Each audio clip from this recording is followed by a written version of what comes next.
Hello, hello, everyone, and welcome back to Divine Revel. My name is Racey, and I'm going to be giving the messages for you today. This is for Aquarius and those with strong or significant Aquarian placements in their charts. All right, for those of you not familiar with me or the channel, be aware I have no filter. I don't sugarcoat my messages. I'm a Sag, okay? I'm a very raw and real reader, and I'm very aware of the fact that anything can come out of my mouth. So, with that said, that is not your thing. You've got children around. Just don't appreciate those kinds of messages. I'm always very respectful of that. I'm giving you the opportunity to sign off now. Otherwise, we are getting into these Aquarian energies, okay? For September. So, Spirit, please. What is going on with Aquarius and Aquarian energies for September? What is going on with Aquarius and Aquarian energies for September?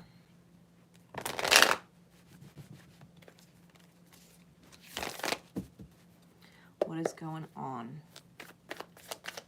What insight can you give us, please, for Aquarius and Aquarian energies?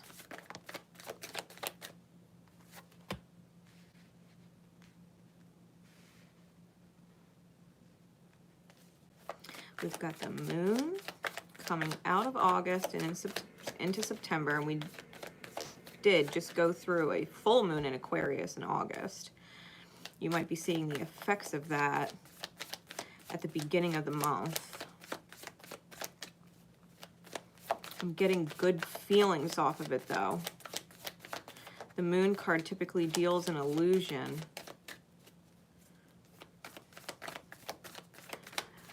But this deck, I always feel really good about it because the twin trees are actually in their light in the middle of the dark night.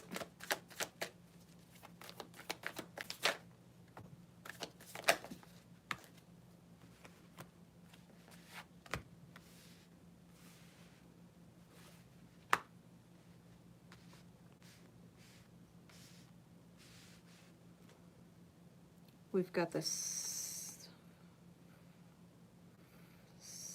of Swords. Six of Swords on the bottom.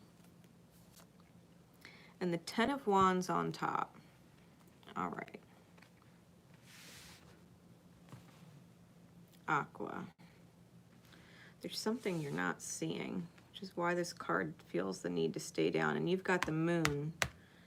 Crescent moon 3 times. All right. Your moon sign may be significant to you, so make sure you watch your moon sign. Moon signs typically are the hardest. Hey. The moon sign is typically the hardest part of ourself to embrace, right? The most difficult part of our reality and of ourselves to embrace. So pay mind to your moon sign. If you're an aqua moon, then this is gonna nail something for you, okay? The Six of Swords is about moving on to a happier place, a mentally happier place, a more peaceful place. It's about bridging the gap, right? And moving through or past or away from what was mentally toxic. We've got the Ace of Swords and the High Priestess under that. So you already know that maybe a transformation or the release of someone is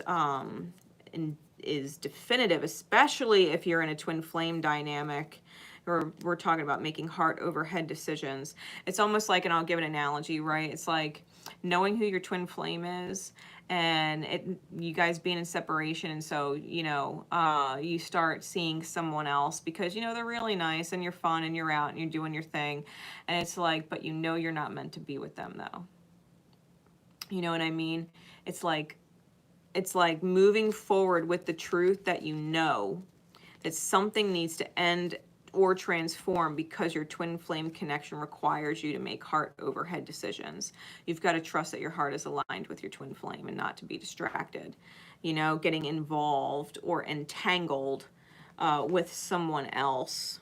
Really, the Temperance is with the Ten of Wands on the top of the deck. Because otherwise, I think you would put yourself in a position of spiritual burden, right? Where you would either start to feel guilt or bad about yourself, start to question yourself, like it's not worth it, right? It's not worth it. That's an example, right? So you could take that however it resonates for you. It's about not getting entangled in something that you know you really shouldn't get entangled in. It doesn't have to be with your counterpart. It could be with someone who you're friends with. It could be someone who is in your family, right? It's like if you know that you're not meant to be entangled with them, why would you continue, right? Why would you continue because of whatever? Why would you make excuses to stay entangled with them? When your heart knows you shouldn't be, right? Is essentially what it comes down to. Getting into the cards, we have the Moon with the King of Cups, the Father of Cups. Totally pulled scorpionic energy off that card. We've got the Nine of Wands and the Empress. The Empress came out clarified with the Son of Cups or the Knight of Cups. What you can't see is the Mother of Cups. So we've got the Father, the Mother, and the Son of Cups. And 3 moons.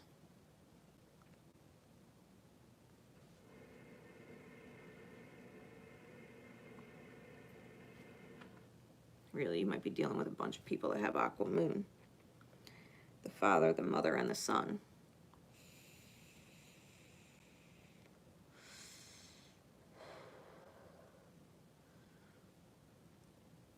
There's something that needs to be walked away from. Something that you know needs to heal. Efforts that need to be made.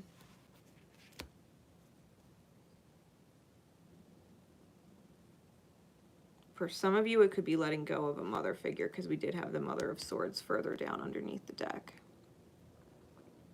Someone who talks a lot about what they know, okay?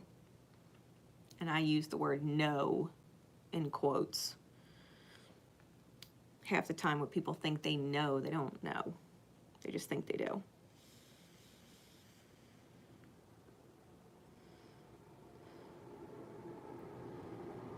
These trees of light, right?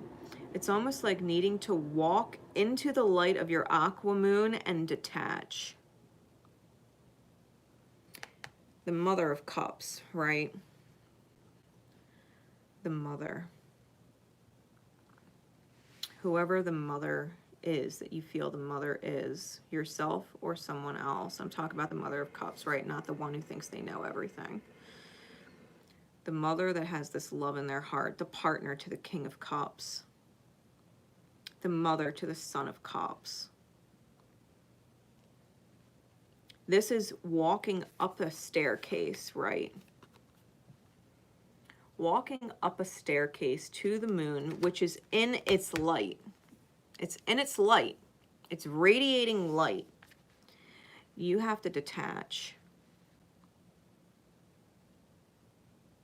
And the family tree, because I always look at trees like family, the family tree starts to radiate with harmony, this pink color. We've got this pink color consistent.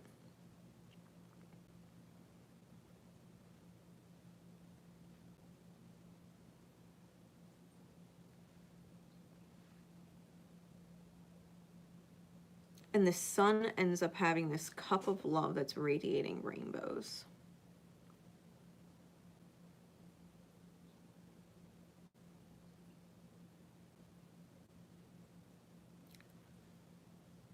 When you transform whatever you need to transform, when you lay to rest, because the death card, I'm feeling like you already know it has to be laid to rest.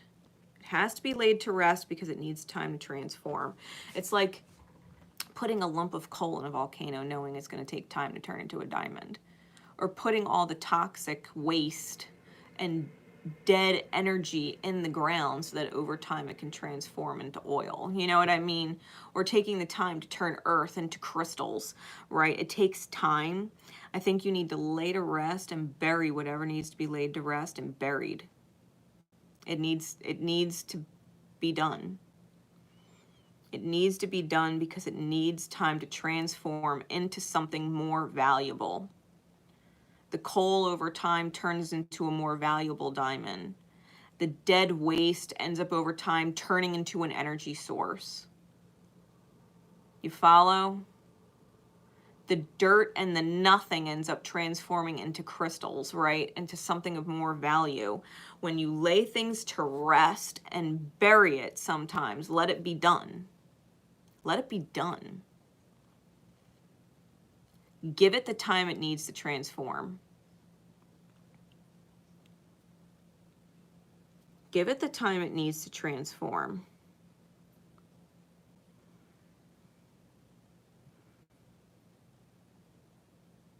Because I do feel like these two trees, these white trees that are lit, are very much the Father and the Mother of Cups in the dark night.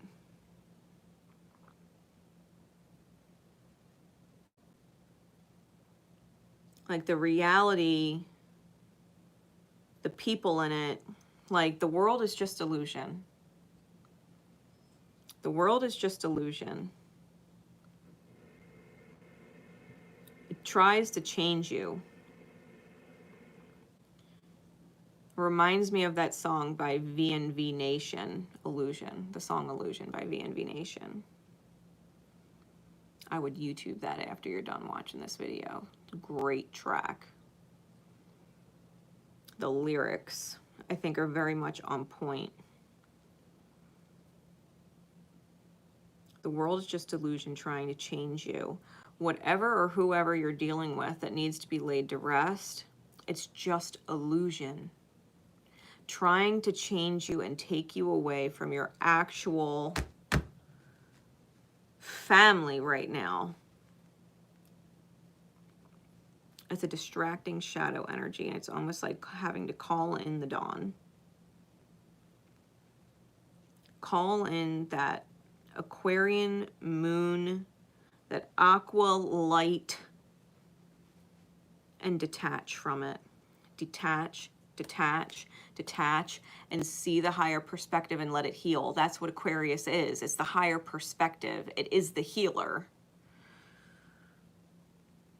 Allow yourself to detach and give it time to heal, because the higher perspective, the long run, it's going to make it so much easier, and it'll be that much more valuable to you when you realign yourself.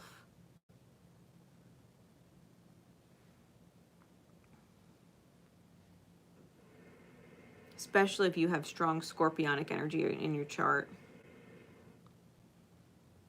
or you're a Scorpio rising,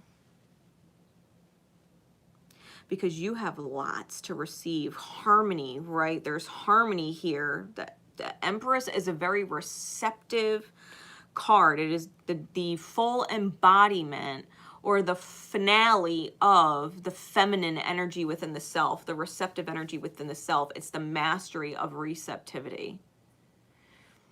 This is you allowing yourself to let something go in order to receive better in the long run.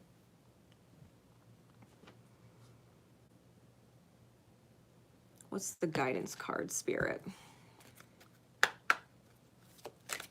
For Aqua and Aqua energies.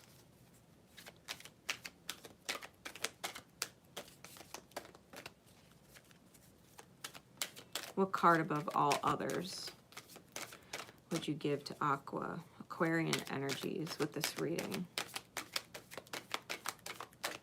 Because you've definitely got to move forward. Whatever it is that thinks it knows everything is a spiritual burden. It's that 10 of Wands, and it needs to alchemate. It needs time to shift from lead to gold.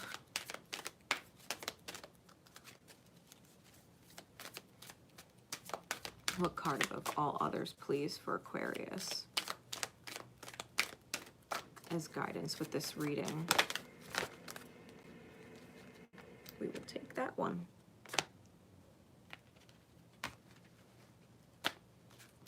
Diving for light. Card number 11.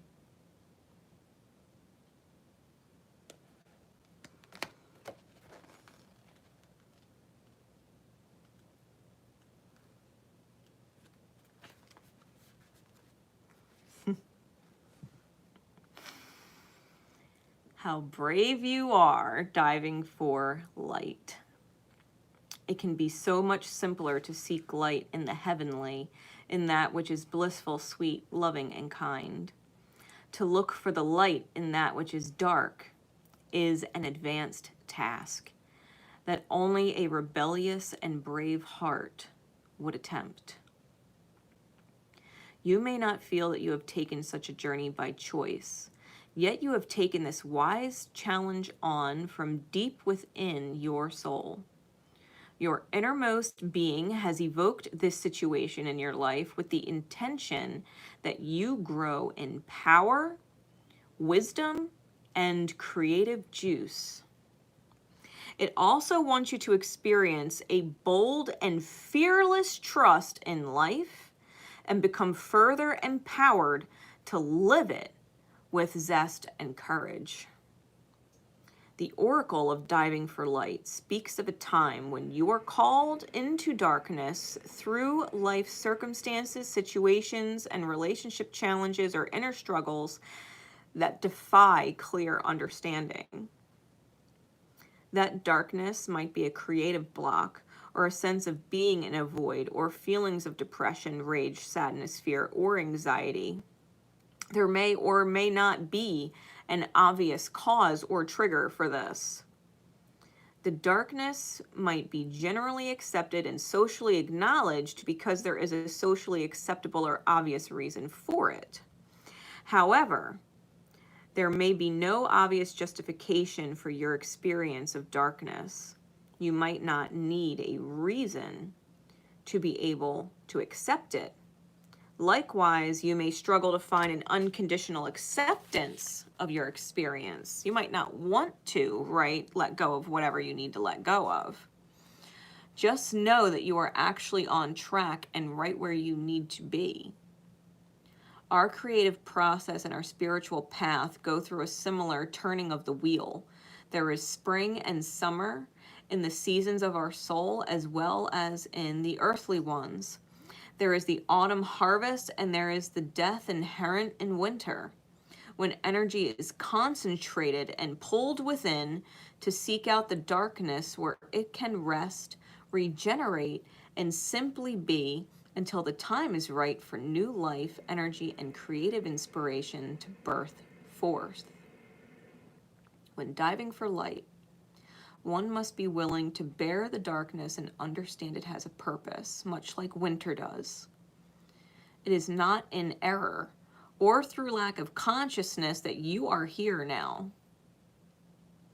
It is a testament to your spiritual growth and your creative process, not a sign that you are lacking or stalling. This oracle brings particular guidance that although you are powerful, you are also vulnerable, and you need to be alert to sabotage and criticism that would make your progress more difficult than it already is. That would be rather unnecessary. At least some of the people around you might be more attached to their fear and doubt than to their faith in your process and the ways of the creative, rebellious, spiritual path that asks us to trust unconditionally. They may be frightened due to a lack of understanding, but you don't need to carry their fear for them. You have your own process to attend to, and they can choose to be inspired by your journey or frightened by it, whatever they choose. They are free to respond as they wish, and whatever those responses are, that is a part of their journey for them to work through. You also need to be vigilant against the darker forces within yourself. These are the voices that you may not expect, particularly if you are a pure-hearted being who typically resonates with love. These voices or feelings might surprise you with their dark intensity. It may be hard not to hate or be afraid. They may contain vicious criticisms of yourself and tell you that your inner work is pointless or not worth it or stupid. These dark forces might try to tell you that you're on the wrong path and suggest that you will fail, or ask with great condescension, who the hell do you think you are? You must stay in your heart and not believe these dark energies. Stay in your compassion for yourself and others. Fear creates the energy of anger, hate, and destructiveness. Do not be afraid to let them go, especially if you know you're going to return to them later. Why would you put something so valuable to you in the ground and leave it there, knowing it's only going to be more valuable when you go back in divine time to retrieve it? Why would you fear letting someone go and burying it for a time, knowing you're going to unearth it later? You don't need to be afraid of letting go. And if they don't want to let you go, that's just their fear about taking their journey into becoming better. That's just their fear. You can't be afraid to let them go because you know they are retrievable.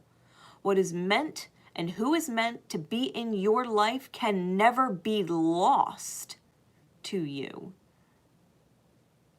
It can never be lost to you. You have to trust that if you bury something with the intention of coming back for it, when it is of higher value energetically to you, that it will be energetically of higher value to you later when you go back for it. That you will know when enough divine time has passed that it's ready now. That you'll be reminded because they might remind you, or life might remind you, and you might start getting synchronicities all over the fucking place that remind you of this person. Don't doubt spirit. Your higher self? Oh, don't fucking doubt it. I swear, if you let someone that you love just be buried because they're in a toxic fucking place and they're lead, it's invaluable. They're of no value to you in that energy. You bury it with full intention to go back when they have healed, when their energy is of value to you and your energy has become valuable and is appreciated by them. You'll start seeing their name on places. You'll start seeing their birthday on the clock and on addresses and license plates. Like, you will see the shit that sinks everywhere. You will see things constantly that remind you of them. You will know when the time is right. And if you missed every fucking synchronicity being thrown your way, the universe is strong enough and brilliant enough that you would cross paths with that person. It knows what the fuck it's doing. Your higher self knows what it's fucking doing. It just needs you to make certain choices of your own free will to achieve it. You know a person has potential and they can be better and there ain't nothing you could say, do to get them there fast enough. Fucking let it go. Take your hands off the wheel trying to steer their progress. Let the universe do what it does best. Give it fucking time. Give the universe time to work its magic, because that's what it does. That's what it is.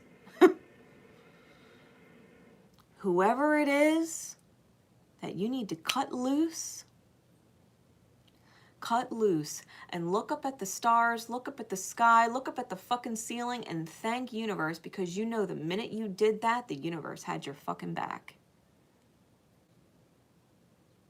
The minute you cut it loose, and I mean buried it, done.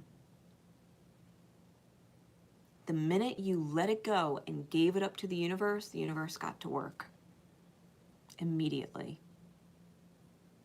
on doing what you intended for it to do. Help whoever it is heal, become better, be of higher energetic value.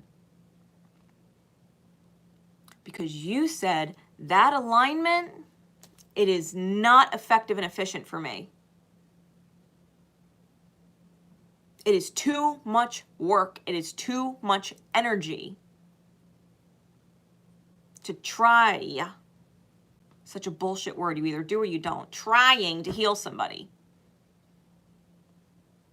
Waiting for someone to see like you see. Stop blowing all your energy. Your time, your mental capacity, your emotional capacity, your psychological capacity, your fucking financial capacity, whatever it is that you're spending on this energy, this person, this experience, it ain't your fucking job to work that hard. Bury it. Let it be something different when you come back to retrieve it. Focus on what is valuable in energy right in front of you. Everybody else can heal and wait. Because while you're not around working on them, doing the universe's job, while you're not taking on the universe's fucking job, you let the universe do its job. That's like you saying, no, universe, I'll handle it. I can do it. I can heal them. Universe is like, well, this will be fun. This will be fun to watch. Go ahead, knock yourself out. Do whatever you want. I'll wait. Spirit got all the time in the world. Go ahead, this is how you want to spend your experience, your earthly time. Sure, go for it. Try my job. It ain't easy, especially when you're human.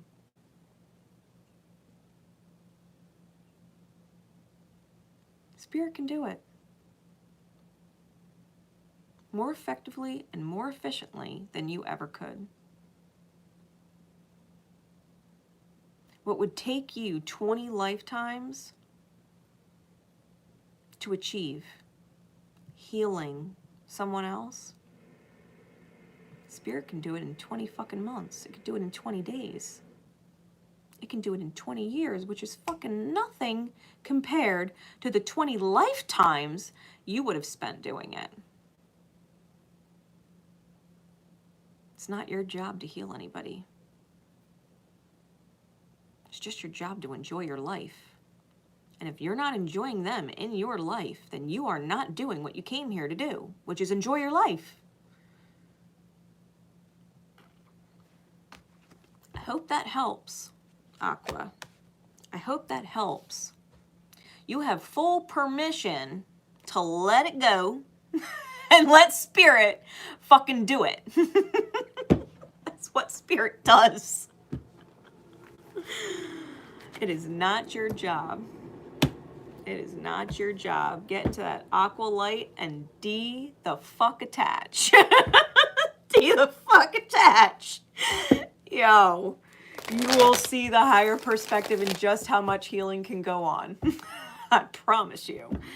I promise you. Until next time, guys. I love you. This is Divine Rebel Racey signing out. Remember, always love each other and most importantly, love yourselves. Bye, everybody.